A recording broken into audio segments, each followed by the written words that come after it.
Okay, we're looking at another essay that a student has written, and he's done a really good job. Not many mistakes at all, but we're going to talk about parallel structure in the middle, as we often do. And there's a mistake actually in the title here, but he's written this as if it were an IELTS essay, so I have given it an IELTS mark. We'll look at that in a moment. But there is a mistake in the title, and there very often is when you take the title from the internet, because there are a lot of mistakes on the internet. So I'm going to read out the correct version. Many people use distance learning programs to study at home, but some people think it cannot bring as many benefits as attending college or university. To what extent do you agree or disagree? Okay, so that's the question we've got to answer. Let's kick off with the introduction. Many people use distance learning programs to study at home, and this is great. People nowadays have an amazing opportunity to reach almost any piece of information with a few clicks or taps. Now, that's all really good, but I didn't particularly like people being repeated, especially as this was one sentence. He used a comma to separate two main clauses, which is not allowed. That's called a comma splice. This is great is a main clause, and people have an amazing opportunity to reach almost any piece of information is a main clause. That's a main clause at the start as well. And so this definitely needs to be a semicolon here, okay? We need to separate main clauses with semicolons, and it shows the examiner that you know how to use a semicolon, and it looks good. But I don't recommend repeating the same word, especially a word like people, which the guys did in the, whoever wrote this question made this, I wouldn't call it a mistake, but it's not good style to keep using the same word in the same sentence. My advice to the person writing this sentence would be get rid of both of them.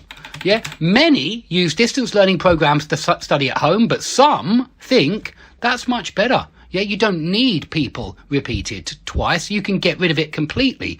And the same goes for this essay. Exactly the same. We can get rid of that people, and we can get rid of this people and just use the word we. And I actually think that reads much better. Many use distance learning programs to study at home, and this is great. Semicolon. We nowadays have an amazing opportunity to reach almost any piece of information with only a few clicks or taps. So do avoid repeating things like people, and remember that when you say some people or many people, you can get rid of it because many is used as a pronoun that means many people, and some is used as a pronoun that means some people. You say some say this, others argue that. So you can use some and others. You can use many and we here. There's a lot of different things you can use. Okay, moreover, I put a comma after conjunctive adverbs usually. Moreover, with the right motivation, that's another incomplete prepositional phrase. There are very few limits that are imposed on a person who has a desire to acquire a new set of skills. Excellent sentence and very good vocabulary again. You know, there's good vocabulary there. There's good vocabulary there. We're off to a great start.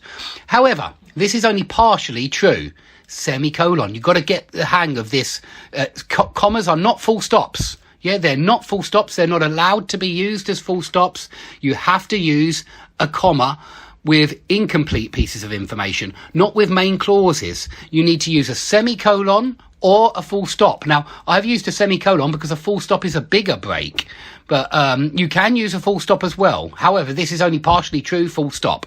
In many fields, comma, having just theoretical knowledge is simply not enough to become an expert.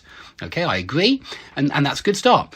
People usually learn new things because they want to eventually use them, yeah, things, so them and not it. Yeah, they learn new things because they want to use them in the real world.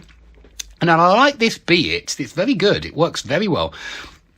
Be it finding a better job, writing a book, or making an impression on their friends with some new facts that they have learned. That's good. That's all parallel. You've got finding, writing, making. It's a good parallel list. And I like this be it. That's subjunctive, actually. It's subjunctive.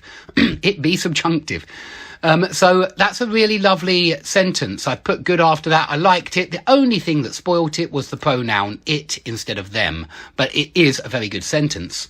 So yeah, I like the list of 3 gerunds. Yeah, be it finding a better job, writing a book, or making an impression on them.